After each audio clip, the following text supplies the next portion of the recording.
Business owners, heed my call.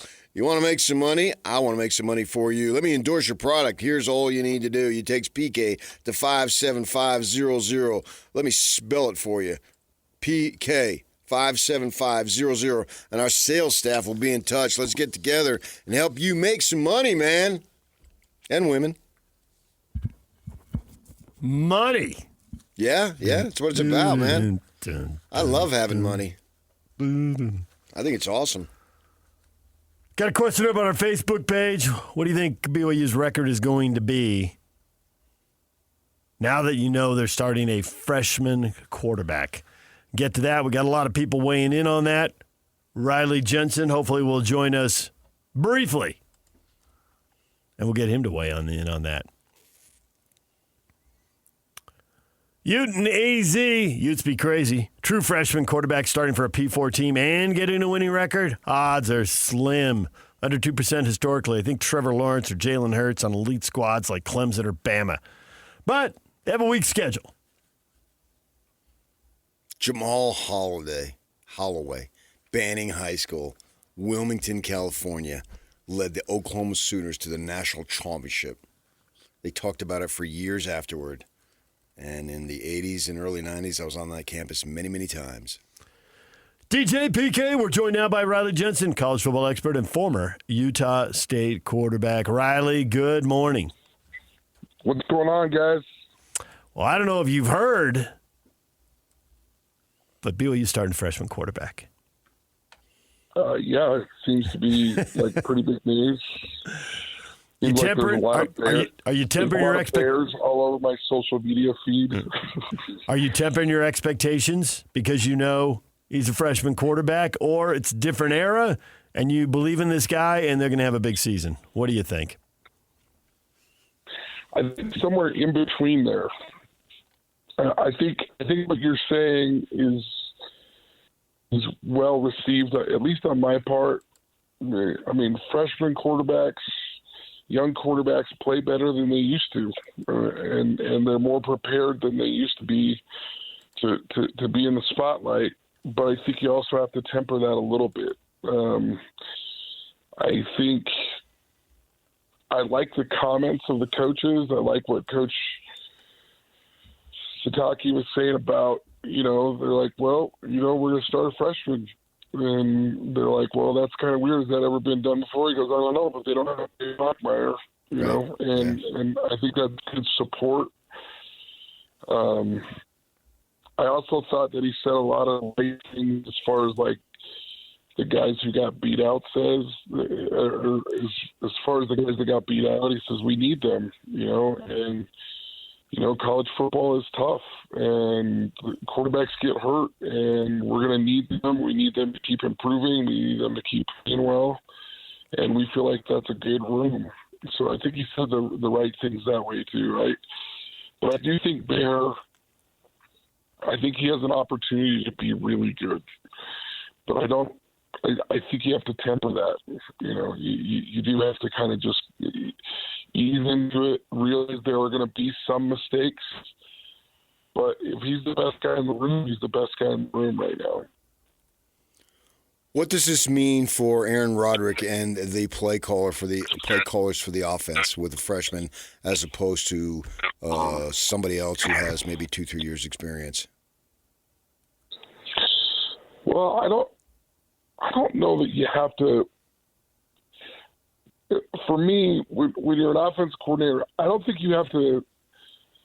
I think every quarterback eliminates part of the offense because he's going to have strengths and weaknesses. Every quarterback has strengths and weaknesses in your system. You stay with your system, you keep doing what you're supposed to do, and then you try and accentuate the things that he does well. I've had quarterbacks in my career that can't run, and so a lot of your run game is just with the running backs, and you keep your quarterback in the pocket and you throw the ball downfield. And then I've had other quarterbacks that can run, and so you have quarterback runs in there, you have bootlegs, you have some different things. those are all within your system, but you try and accentuate what he can do the best. And so I don't know that I think every quarterback eliminates part of your playbook, but they can open up a part of your playbook that becomes really, really effective. And so I think that's more of what's going to happen is they're going to keep poking and prodding in practice to see what he can do and what he can't do, and then they'll open up the part of the playbook that he's really good at. Here's a question our listeners were dealing with a couple days ago. Bryson Barnes, Bear Bachmeier, Devin Dampier, who's going to have the best season? Get off those Aggie blue goggles and give us your best analysis of the quarterbacks and who is set up for success. Well, I think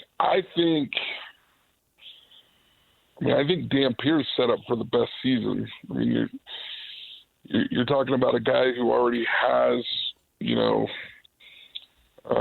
a lot of starts under his belt with high-quality starts. I think Barnes has an opportunity to play really, really well. He's one of those guys that just people can rally behind. I mean, he's the leader. He's the leader that people really like. And I think with Bachmeier, highly touted coming out of high school. And so he has an opportunity to play really well because he has a lot of good parts around him. But I think if I had to guess, I think Dampier's the one that has the opportunity to really, really, really kind of have a breakout year.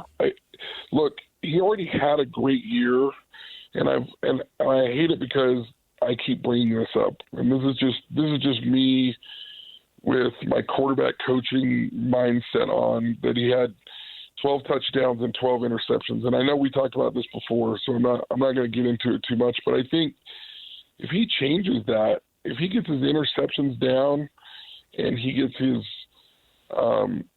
touchdown numbers up, that becomes a huge year with just the stats that he had before. And if he has 2,500 yards passing and 1,100 yards rushing, and he gets his touchdowns up and his interceptions down, I think that's an incredible year, especially in the Big 12. And I think he's a really, really good quarterback. He's talked about the fact that it's been really nice sometimes because there's a really clean pocket.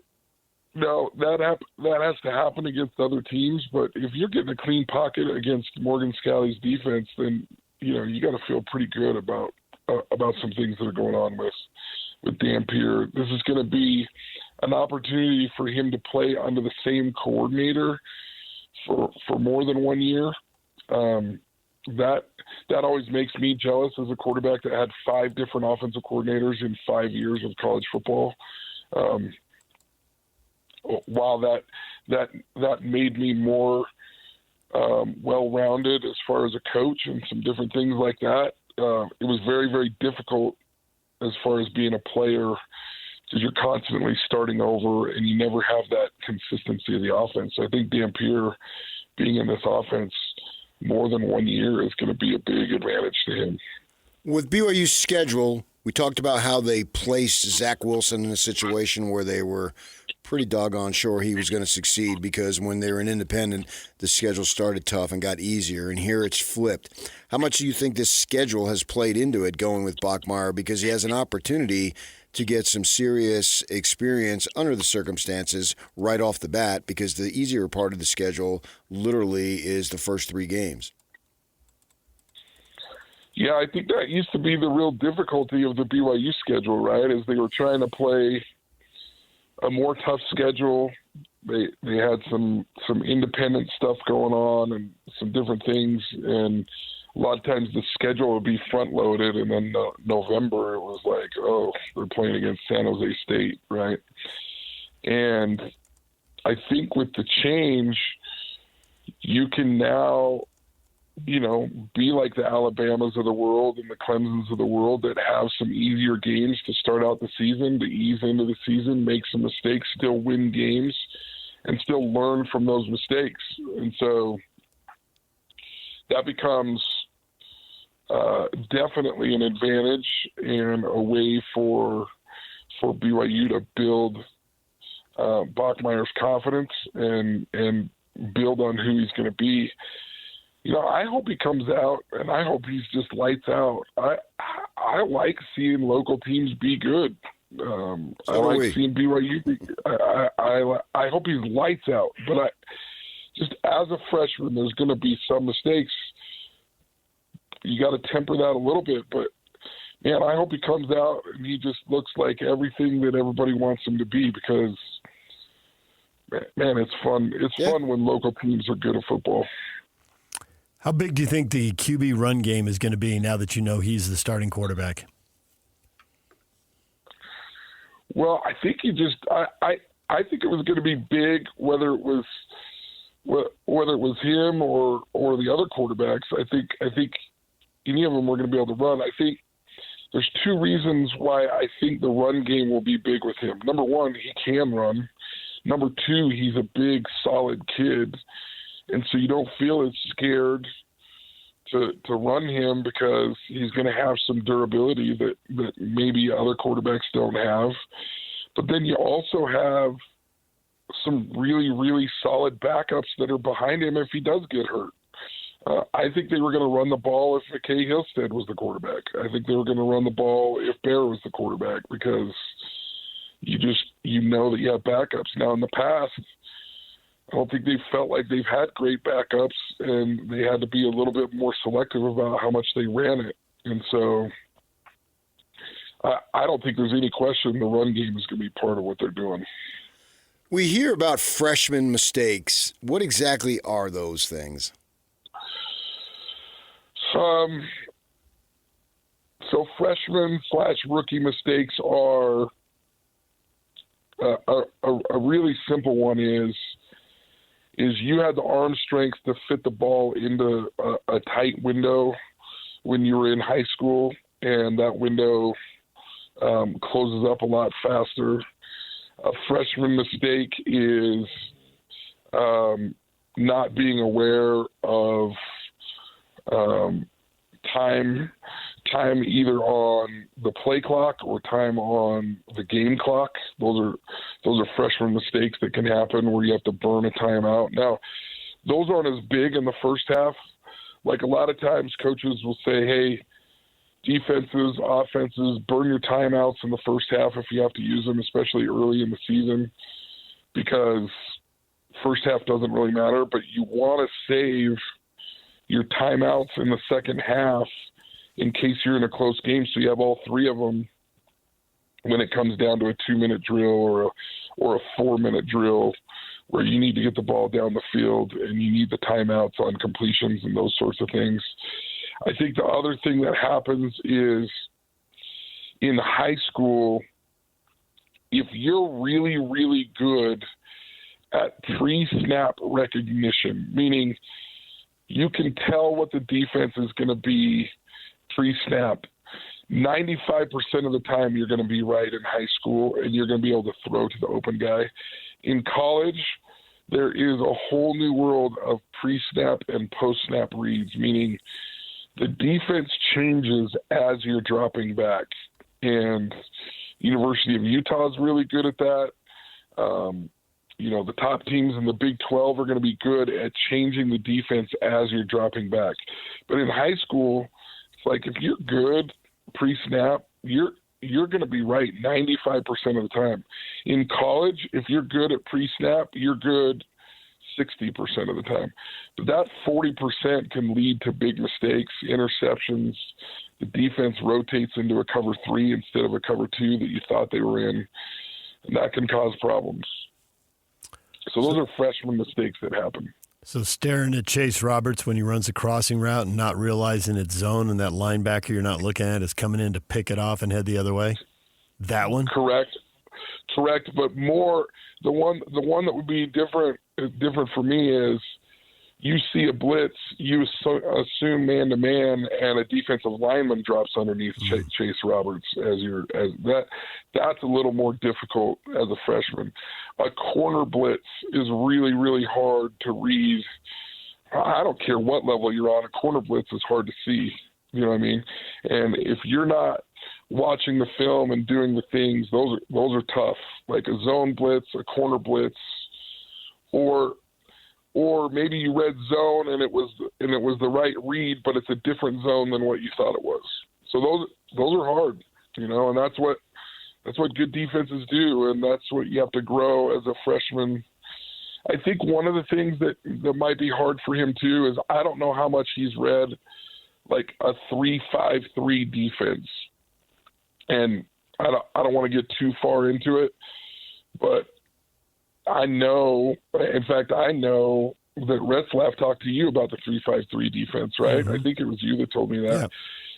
Yeah. A 3-5-3 defense is a lot different than a 4-man front defense because you have to be correct on your protections. And if you haven't experienced a lot of 3-5-3 defense, your protections are huge, and it can lead to sacks. So that's just another item. A lot of teams in the Big 12 run the 3-5-3 because it causes problems in your protection. And if you're a freshman and you're not dialed in, you might be picking up your jaw a couple of times because you didn't check to the right protection. How much do you worry about confidence in this situation of the kid? I think you worry about that all the time with football players. I mean, confidence is a huge thing, right? You need to build confidence. I mean, you look at Isaac Wilson, who came in very confident, and it was a tough experience, right? Like things didn't fall together, and then you worry about. I think you worry about the long-term ramifications if it doesn't go well, right? And that's why, in some ways, you do have to be very, very careful that you're making good confidence throws and you're putting him in good situations. I think Isaac is going to be fine at the University of Utah eventually, but that's hard for anyone to go through. A really, really difficult season is hard for anyone to go through. And so whether you're a freshman or whether you're a senior, that's a tough deal. Well, Riley, as always, we appreciate it. You're the man. Thanks for coming on and talking quarterback play.